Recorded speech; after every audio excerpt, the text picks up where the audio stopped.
Again, welcome to Tara's Third Thursday webinar for the month of November in 2024. I did this last month, uh, just kind of as a time capsule idea, just to talk about something that happened in the news between the last time we met and today. And I think I talked about SpaceX having a kind of an incredible launch and catching their rocket last month. And it's amazing. 37 some days later, they did the same thing. They missed the catch of the giant first stage booster, but still a pretty amazing thing to think of something that's twice as powerful as the rocket that sent men to the moon 50 years ago is being, tested here, and we're looking to go back to the moon in the next couple of years. I just find that personally really awesome. So with that done, we'll start in earnest on today's session. Um, so as those of you who've been here before, those of you who haven't, uh, everybody that's a attendee is going to be in listen only mode. So we'll be monitoring, or I'll be monitoring the the chats and people raising hands and the Q&A uh, features that are on your that are on screen. So if you've got a question, go to the Q&A, and I'll make sure as we talk that I'll raise those questions to Rich as he progresses with his presentation. But before I do turn it over to our host and talk about detecting lithium-ion batteries, I just wanted to recognize some of our returning members that are going to be joining us back here in both November and December. Since December, we're probably not going to have one of these sessions. We'll be back in 2025. So amongst our renewing certified members, and these are in order in which they joined us. So the first ones are our oldest members. Sadov E-Recycling Data and Destruction, one of our first members, one of our founding members is back. New Tech Corporate Electronics Recycling, CEWS out in California, Far West Metals, Midwest Recycling Center. Thanks for being green. Our partners at C2 Management and Eco Recycling in India, one of our facilities that we are now in 12 countries. That's one of the countries that we are in. And then we have some renewing allied members as well, which Rich and team are part of as well. JKA Logistics, RGX, Recycle Global Exchange, which was our host a couple months ago. The Reverse Logistics Association, whose trade show we'll be attending in February of next year. Gloyd Recycling Solutions and JS Held. So thank you, Bob. One other quick thing before I turn things over, just want to make mention, this may be our last live event.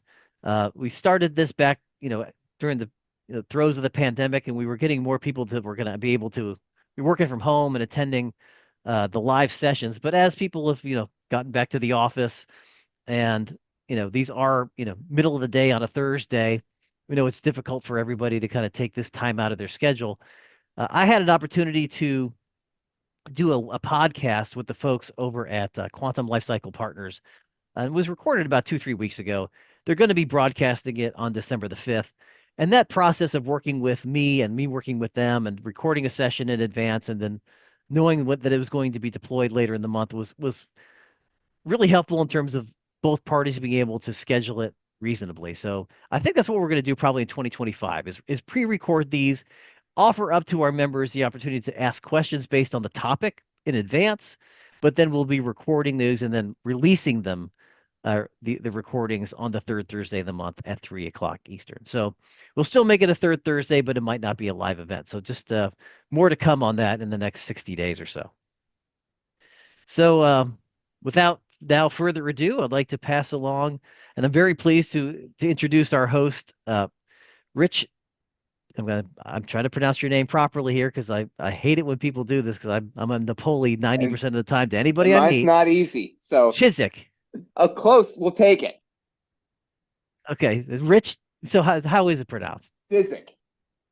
All right, I will take your word for it. I'm not gonna try to repeat it. A smart man. It's a tough one for me. With Battery Detection Solutions, one of our newer allied members, and we're going to be talking today how to reliably detect hazards in incoming e-waste, specifically lithium-ion batteries. So, with that, Rich, take it Thank you, away. Steve. And folks, we can make this very interactive, so don't hesitate to raise your hand and we can answer your question. But the delighted to be here. I'm here with Jason Nielsen. Jason is the guy who handles a lot of our early sales stuff. And just a little background on me. I'm a electrical engineer. Have been doing imaging for about 10 years. Ran two companies in the food inspection space, and that's kind of where a lot of the technology we're going to show you today kind of comes from. And I was sitting on an airplane. I'm in Chicago. I was flying back from Chicago to California, and this guy was like, "Well, lithium-ion batteries are really a big problem. How do we find them?" And I'm like, "Well, you're in luck. I think the technology has gotten less expensive and a lot more automated, and so we'll show you guys how you can do it." And delighted to be here. This is going to be a lot of fun. I'm keeping my hat on only because we got a big snowstorm and I have very bad hat head. So. That's okay. Oh, and there's one other thing, I'm sorry, Rich, before you jump on that I wanted to mention, just because it's timely. One is there's a great article that you'll find today at eScrap News talking about with the Rich is part of talking about battery recycling. So make sure you if you got your email alerts today from them, you go read that article. And the other is just wanted to pass this along. Something else I got just randomly this morning. First thing I got a LinkedIn email saying that 2024 is the worst year yet for waste and recycling facility fires. So I thought, Yeah. as a backdrop to today's conversation, those two news articles were very timely. Yeah, and I think, just building on that, I read that there are 10 billion consumer electronic lithium-ion batteries in the US alone. And so even if someone comes up with some like magical battery that doesn't catch on fire, we have a little bit of something that is out there. And with lithium-ion batteries, I think as everybody knows, when they catch on fire, they don't sort of gently kind of build to a fire. It's a chemical reaction. And so you get this huge, often flame that, can smolder other things, but like, it's a pretty serious thing. And so for today, like this is technical, but we'll keep it interesting. And like I want to give you a good solid understanding of like what these systems can do and give you a sense of like, hey, if I wanted to use this, I think there's a financial benefit that they give you other than just preventing fires, and that's material information. So I saw an article in the Wall Street Journal that Glencore is mining e-waste to get metals out of it. And if you use this, we can literally tell you what's in the e-waste. So if someone brings you a bunch of e-waste, you in real time can see what's in there. And, they're not going to tell you, well, it's got a bunch of gold in, you should pay, $1,000 a pound, and then you buy it and find out that's not there. Like you can know this stuff. So anyway, it's probably not, it's probably pretty obvious. The best way to prevent these fires is make sure you don't have the batteries. And if we lived in like Japan, where people are really focused on just, hey, this is what we need to do. But in America, we're kind of freewheeling and people don't remove batteries and they put them in places that cause risk to your business.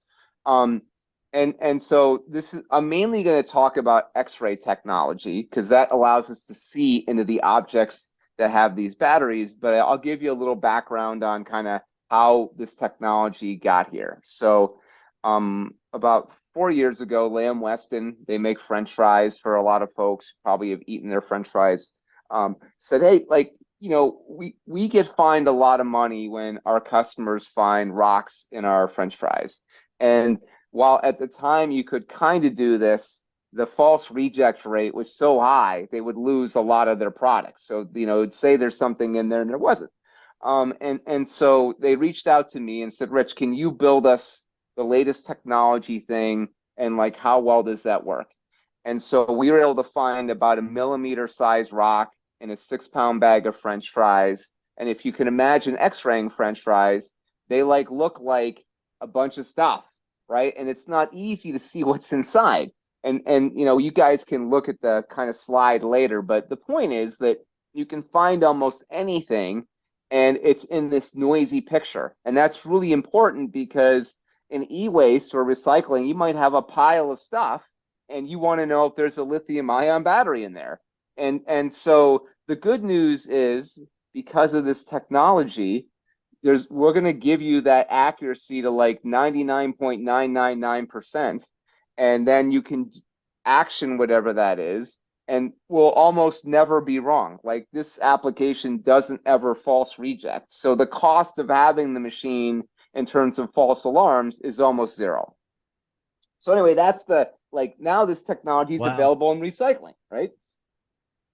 And so here's where we are. I was on an airplane coming back from Chicago, and I'm like, okay, like we can find and remove these. We can also do a validation of what materials things are made of.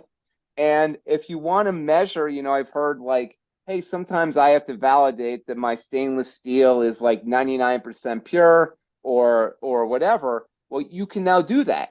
So if you're worried in the kind of the back end of your business, hey, I want to also know that things are pure so I can get the best price for them. We can tell you that stuff now. And then we'll talk about like how you can remove things that are bad. And we're interested in working with more people. And so part of our conversation with Steve and the team here today is like, hey guys, like we think we've got something that's cost effective and looks like it can really help the industry. What do you think? Right? What would be a good way to engage? Yeah, so I mean, as you say, I'm saying this is both safety and security and protection, but it's also, bottom line results. I mean, Oh yeah, is the material that I have here, what's in it? What's its potential value and based on its purity? Um, is it just exclusive to metals, or is there other could it detect, other types of plastics or certain types of plastics versus others? Could it sort it? What's some of the great, capability? great question. So right now we can do about four materials simultaneously. We're going to get to 10, but the goal would be, hey, for plastics, metals, circuit boards, I want to be able to grade those and know that they're pure. And I didn't include like, there might be other things, but we'll eventually get to the point where we can do that for an infinite number of things. And so, like, if you have, like, I'll just make something up, like a bunch of computers, and you're like, one, are there circuit boards that are worth something in those? And is there any gold? You can know that potentially before you write a check for buying those, Steve, to your point, right? And Hmm. and so you remove this, a wheeler dealer asymmetry that you have today where you can't inspect everything potentially, and you just know, oh, I know how much this is going to be worth to me. And so we want to move from this limited number to upgrading the machines with kind of an infinite number of materials that we can identify. All right, so I'm assuming we're gonna learn more about that as we Oh go. yeah. All All right. right. So just stepping back, like yeah, I think we all know, like one of the advantages of X-rays is you can see into things, and so with vision technology, we call it RGB, red, green, blue vision. You can see what's on the surface, and but like not very helpful for things that are layered on top, or if it's enclosed in something we can't see into. There's a technology called SWIR that people use to do mainly component validation or material validation, but it can only see about 1 millimeter into low density things. So again, it's low cost, but it's not really useful for what we need. And so we X-ray things. And Hmm. in the X-ray world, there's like basic medical X-ray, low resolution, slow. You got to hold still at the dentist. There's high speed industrial X-ray that takes really nice pictures. And then there's CT scanning that can really tell the density of everything in your body. And so long term, where we're going is we're combining industrial X-ray with CT scanning in a high speed way so you can find out everything that's in that box of stuff somebody's dropping off for you. All right. And so Fascinating. you've heard of AI. This all happens with things like NVIDIA and software that is kind of doing smart stuff. So I took a couple of pictures of just some things to make it easy. One, you'll see they're pretty detailed. But two, here's a microphone, a wireless microphone, like maybe you do karaoke. I'm not a good karaoke person, but people do. This is one of those wireless mics. You can see the batteries have been taken out on the left here, and we can actually see everything it's made of. We can even see how thick the plastic is in the part of it. So like literally, if you're like, hey, how accurate can I get the volume of stuff that's in something? It's more than 95% accurate. So And then as the machine learning starts to determine and figure out what things are, is it connecting to a database in the cloud to be able Yeah. to determine Uh, what stuff is, or is it local? Great question. So like, most of this is happening on the machine itself, but it does talk to the cloud to produce nice reports and aggregate information for you. So, if you're like running a business like this and you're like, hey, I just want to look on my phone to see how much money we made today, that could be something this could tell you based on the materials you got. But that it doesn't need to talk to the cloud continuously, right? It Hmm. will run without it, but as part of the long-term data crunching, you want the cloud. So good question. And then on the right, we have an iPhone and a bunch of recycling. I went down to local waste management and got some stuff from them. And again, we can tell you the amount of aluminum is in these cans, and we can also warn you that there's an iPhone with a battery in there. If the battery's not there and you'd shred the iPhone without the battery, we're smart enough to be able to do that.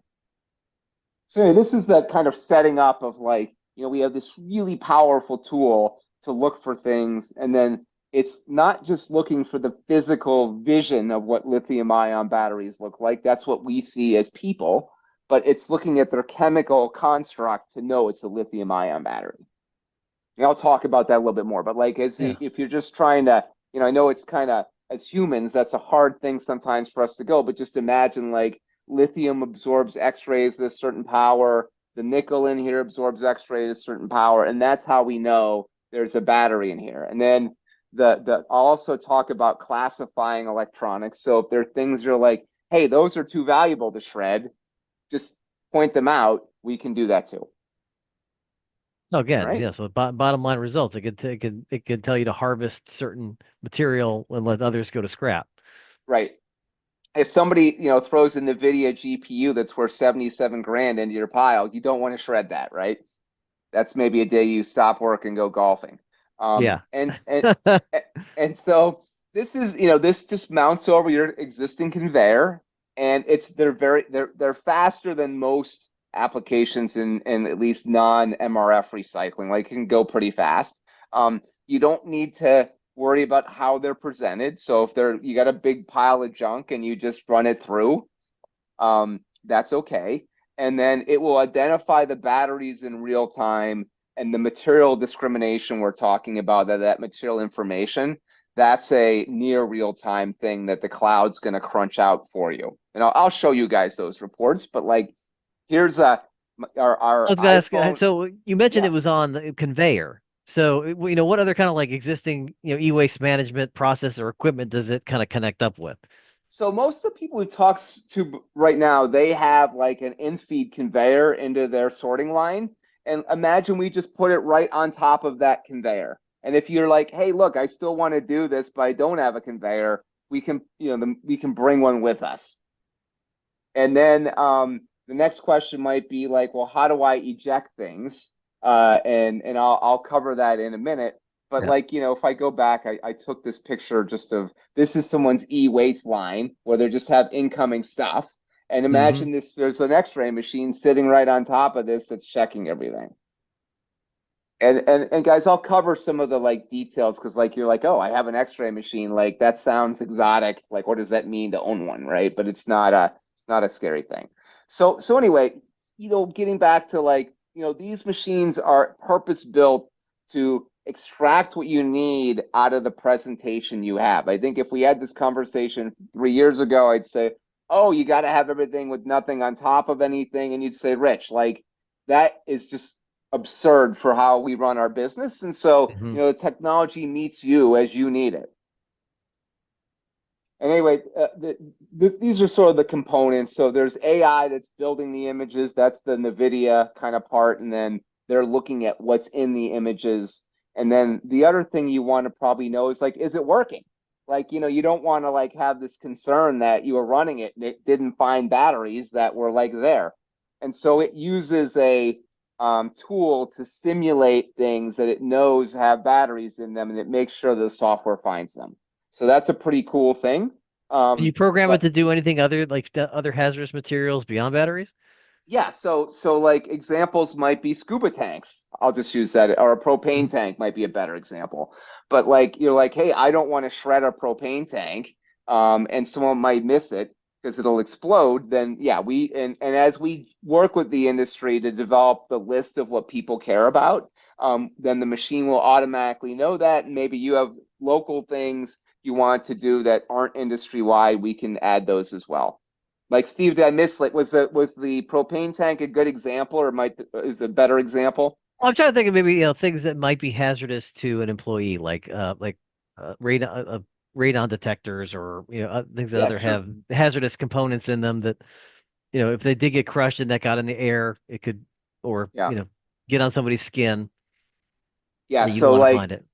yeah, so like, certainly, because again, the materials have a unique signature, and we're going to know that. So, like, if somebody puts something through the machine, like I'll just like you probably deal with cadmium and you're prepared for it, but you're like, hey, Hmm. we want to know if we have cadmium because like if dust gets in the air, that's like something we got to worry Yeah, about. And so that's like a good example of probably something you do deal with that you still might want to know, right? It's like, exactly.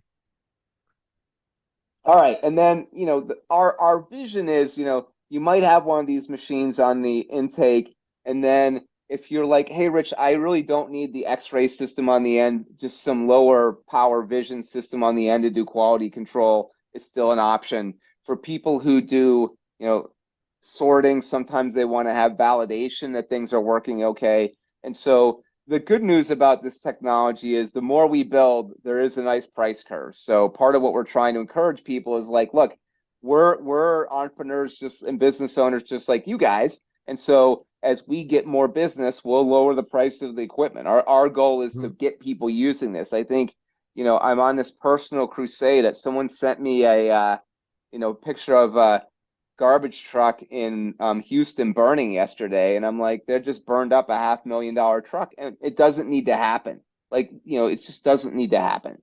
Hmm. Um, and so here's kind of what we do. I realize this is maybe a little bit beyond some of what you do, but we are building a truck loading system.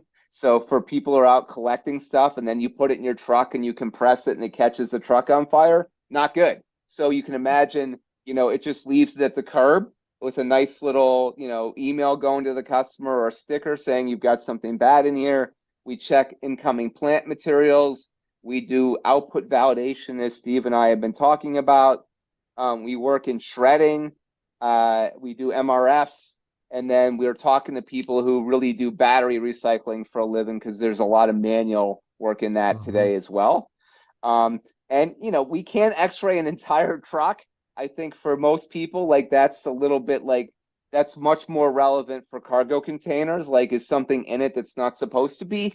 But it's just gives you an idea of the breadth of what the technology can do. All right. For that, like a cargo container, I mean, how, is it driving underneath something, or how are you, Yeah, so how are you yeah, so scanning it? so what they do is they pull it into an area and close a door, and the whole like you put in with a forklift, close the door, and it x-rays the whole thing. Okay. I mean, it's an interesting. I mean, it can protect you against large things that you don't want to have in cargo containers easily, right? And so that's the motivation. Like I only mention it because I want people to know that we're trying to offer like this full service set of things that all Hmm. work on this common idea of, hey, we're going to take a picture of something and see if there's anything that shouldn't be there. But it's scalable. It's from It's being able to scalable. scan an entire, truck to, looking at an A incoming, bin. yeah, Yeah. to a bin. Okay. Exactly. Yep. Perfect.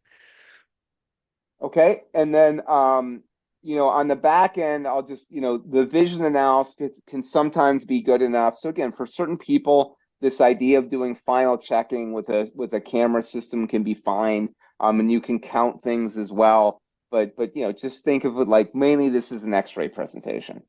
Hmm. And then if you want to remove things, so what I tell people is, as you learn about if your volume is kind of intermediate, as you learn about how often you have things you don't want, it might make sense to do automation after that.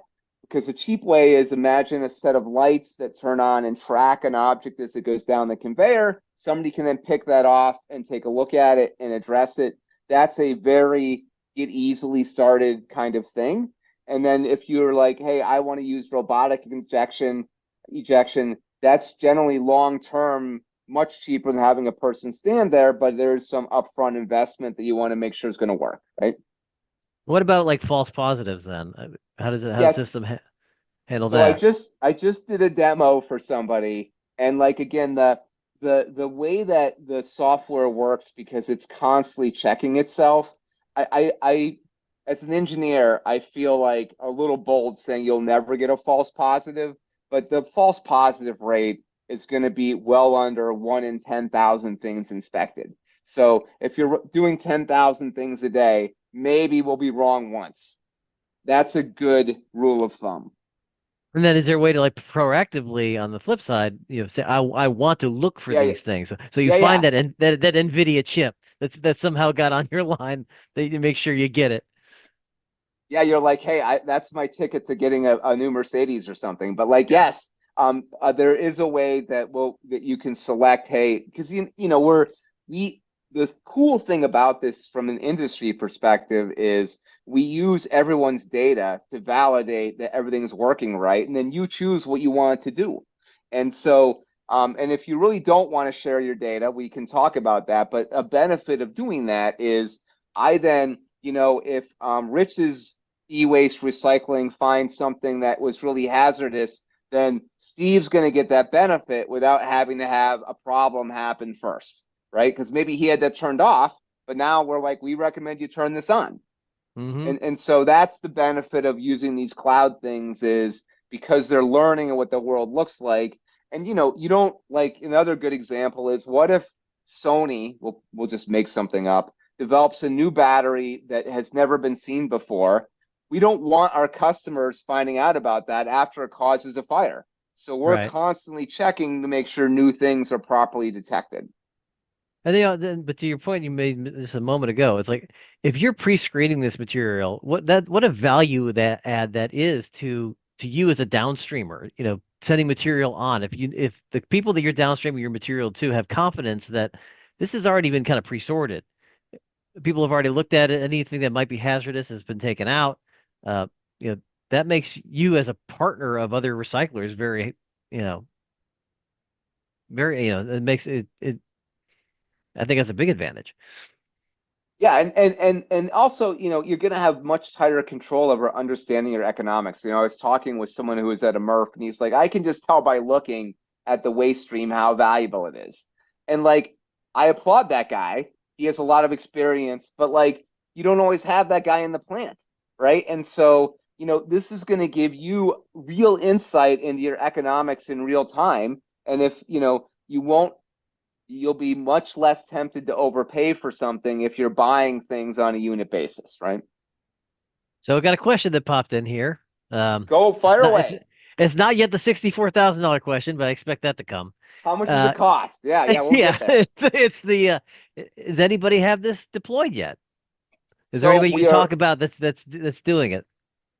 so we are in process of deploying so if you're interested in this, like the guys at Lamb Weston will tell you how this has revolutionized their business. We are currently working with people who are on trucks, who do shredding, who do MRF, and do e-waste to deploy things. And I look, I'm from the Midwest, and I get the like, hey, I don't want to be guy one, but like I would also tell you that the deployment is only driven by people's interests. Like if you were to call up the guy who runs the stuff for Lamb Weston, he'll tell you the story about something that happened once, and it literally saved them from throwing away $1 million of product. And so this is not stuff that's like, new to the world. It's been Right. well used. And so, as I talk to you guys about this stuff, like it's not like in theory it does this, right? This is what we do for our food customers every day. And like they're people you would know. Like there's a vodka company, you would know who they are, right? And so my point is that, this is well proven stuff. And the next thing is like we've automated everything so you don't need to do anything but turn it on. So it's almost like if you sort of think about it operationally, and you're like, oh, Rich, like, I think I could buy this, but it'd be an expensive paperweight. We do all the automation for you. It just runs. And, in food, it probably sounds like you think about it, very harsh conditions, a lot of, low temperatures, overspray. So, these we're going to build them to sit outside if you need them to, because they're not in a heated area. Like, this is all standard stuff that we do every day. So that was my question. Two questions. Is it indoor outdoor? And two, from an employee health and safety standpoint, what kind of security or Yeah, yeah. precautions or do you have to have for them? Yeah. So these are built to what's called a closed cabinet X-ray standard, meaning they don't emit any radiation. It's a lot like your baggage inspector at the airport, although when I go there, I see issues with them often that they are emitting radiation, but we as customers aren't like exposed to that. And these systems also have monitoring in them to make sure that they're not doing anything that they shouldn't be. Because they do the principle of X-raying things does involve radiation, right? We all know that. Hmm. And so we want to make sure it's always safe for you. And then we will test the machine by an in-person audit, depending on what your local requirements or interests are. And you can do that too. But like our goal is to ensure that every second it's running, it's checking itself and it's not causing a safety issue. And again, this is all, you don't need to hire people to do this. This isn't added to what the thing costs. This is all built in. Okay? Because you're Right. like, hey, when I go to the dentist, they get in the next room to turn the X-ray Yeah, on. and They they're give me wearing this they're heavy throwing a mat. lead blanket on top of me. It's like, Yeah. So with the is it closed going to be like cabinet a X-ray, moon mission? People walking around in yeah, your facility all covered yeah, up. you don't need to tell your guys, hey, look, we bought an X-ray machine and we got these lead jackets for everybody that's not how they work, right? It's All right. totally very standard thing. And so here's what the bulk system looks like. And they just sit on top of your conveyor. And we can detect other things like wood. So Steve, you mentioned a few things, but again, just most things that you would be worried about are like once somebody in a MRF threw away about 150 master locks. And those master locks were the perfect size to get in between the blades of their shredding machine, and it destroyed the whole thing. And again, those are easy to find. Hmm. We've tested up to 40 inches thick of material, which I think for e-waste, maybe you would never get that thick, but for MRFs, that's a real Right. issue. We're between 100 and 250 feet a minute. The system's going to highlight what you need to remove, and I'll keep hammering home like, this is going to be like just turning it on, it works. And then I'm going to cover, how you might think about hazard identification. We've already talked about some of this because you guys are thinking ahead of me, but like, clearly we want to detect lithium-ion batteries. If you want to identify other batteries and know what they are, here are the ones we can currently find. So if you're like, hey, if somebody throws away a NiCad battery, that's still a problem for me, we'll tell Hmm. you. And then, the large metal objects of things, you're like, oh, like a paint can might be, again, people put all kinds of stuff in waste and you don't want that on there, and today you're reliant on people who may not see everything. This is going to be able to find all that stuff, and then a classification tool will tell you what it is. And the other benefit of this that we haven't talked about, if you have a customer that you work with often and they're causing you cost overhead because they give you a lot of surprises, you can work more directly with them and say, hey, we're going to have to charge you more because you're costing us money and you're representing these things as being battery free and they're not, as an example. And I Right. don't know if that doesn't happen in this industry, but sometimes it can. And So vice anyway, versa. To be able to even give people, based on the cleanliness of your material and your adherence to our SLA, we might be able to do even better on the price for you. right. We can be a better partner for you. All right. And then you asked a little bit about material discrimination. So, we're moving in a world of sort of three updates. The current system, and guys, we can change these. It's sort of pick four. Um, but this is mainly based on what the MRF guys want. They want to know, hey, what metals? They want to know four kinds of plastic, and then they want paper and cardboard. And that pretty much covers everything that's thrown away today. And again, if you're Plastics are if becoming much more, very important to, the e-scrap space with the Basel Convention. The changes are going to be happening here at the end of the year. So probably bringing some more intelligence around the type of plastics that are coming into a facility are going to be important. Yeah. And Steve, just for time, we got about 10 minutes left for me to talk or less than that. Looking at about 8. Okay, all right. So anyway, let me just power through this a little bit more quickly then. So just imagine based on what you paid for it, whether that lot is making you money. And this is a graph that just shows, hey, here's how much, of this lot, what was made up of that. And I actually made some money on this, or I'm losing money. I'll talk about we also will do material purity for you. And since this is e-scrap, if you guys were to imagine bucketing circuit boards into level 1, 2, and 3, level one's the NVIDIA $70,000 processor. You don't want to shred that.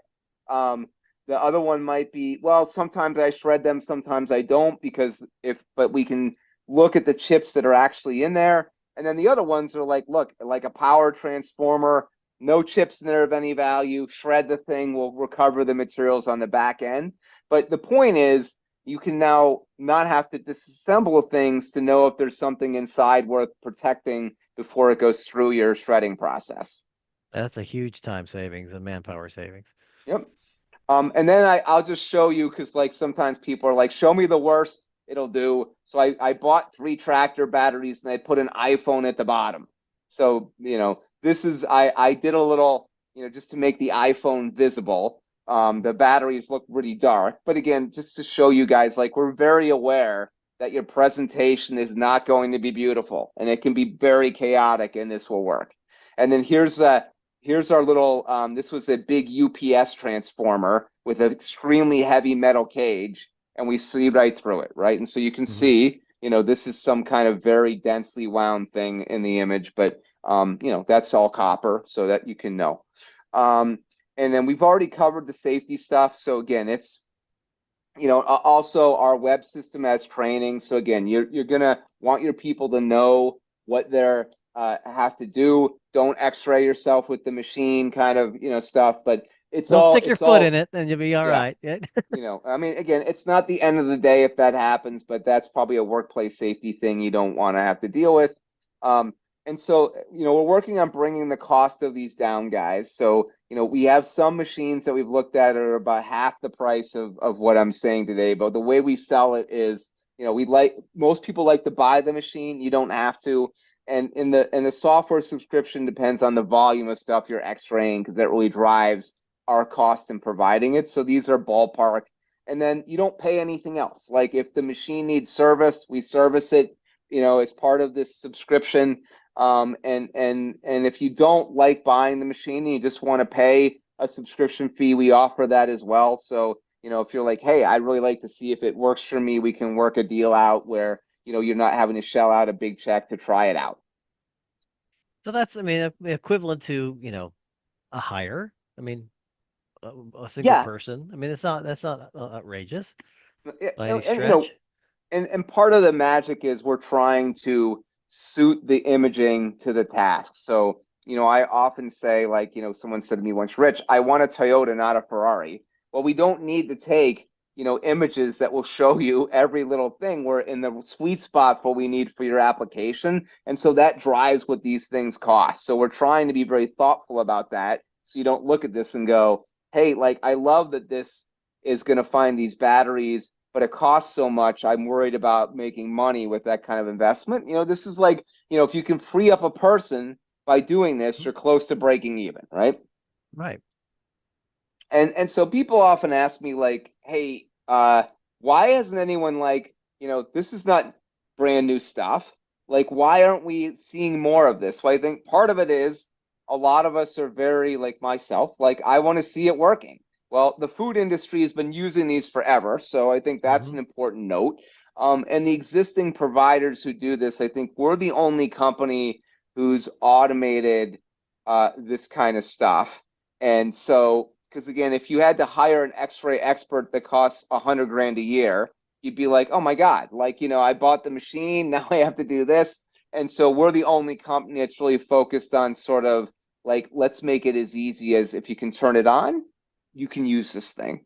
Yeah. Um, And And it seems then, like the emergence of technologies is here now. I yeah, mean, the totally. machine learning and the AI makes it possible to start to differentiate all the tens of thousands and hundreds of millions of different devices that are out there and all the different battery chemistries and everything that's out there. So Yep. yeah, it wasn't possible till now. And so guys, like, we're happy, just like this webinar is a nice way to look at things. We have a nice live demo that we can do. You can sit in your office or at home, and if you've got specific things, we've got a pretty large collection of items, but you can ship us a small tote or tell us what to go out and buy, and we'll be happy to be very specific. And you can reach out to Jason or I, and it's very painless, so you can see what it looks like, and it's a live, you see the whole thing. Excellent. Well, this is great. Um, I just want to reiterate to our members, anytime you want to get, their contact information is right here, but anytime you need to get contact information from Rich or anybody that's a member of Terra, just reach out to me and ask. We'll send you an updated membership directory. It's a good thing to have on the site. If you have not been talking to your fellow members in a while, it's a great way to, shake down some new business. Um, so talked about this is both, it's safety and protection, but it's also bottom line and revenue. You know, what do you when you're telling people, it's like, what's the one reason why they should be investing in this technology and putting it in their facility? Well, at the end of the day, I think we face two issues. One is risk. Like the thing with lithium ion batteries in my mind is, it's not like they are stable, and if you shred them, you might have an issue. That if you shred them, as everyone knows, they do catch on fire, and your ability to contain that can be complicated. So, but like when I then tell you, like, hey, look, as I've been talking to people, they're like, I think I can make a little bit more money by having this. I'm like, okay, so I'm going to help you prevent from having some big safety issue or potentially business continuity issue. And all of a sudden, you're going to have a lot of command over your materials. To me, I think, and again, I'm the person who's telling you about this, so I get kind of excited. I'm a high energy guy, but like I'm like, guys, I think this merits some close look. And the lithium ion battery problem is only getting worse. As I look at the chemistries that are coming into cars, we're a decade away from having something materially different. And by that time, the bad thing about that is that may just accelerate lithium ion battery ending up in things because people throw their old stuff away, and it's gonna, in Illinois, they passed a law that you can't throw away a lithium ion battery. I applaud them in concept, but I think, at the end of the day, we've got to provide workable processes that work with what we already do that are going to get this problem to go away. And that's what this does. Well, that's a great way to end it. Rich, thank you for being a member. Thank you for hosting our session. If you need to get into contact with them, email information on the bottom. We'll be sending out an email to everybody here shortly just to say, hey, another thank to Rich, and we'll have this video posted to our website by end of day. So we probably again won't see you next month. We might, but it's unlikely. If not, we will see you in January 2025, and we're all looking forward to it. Happy holidays, everybody. We will talk soon. Thank you.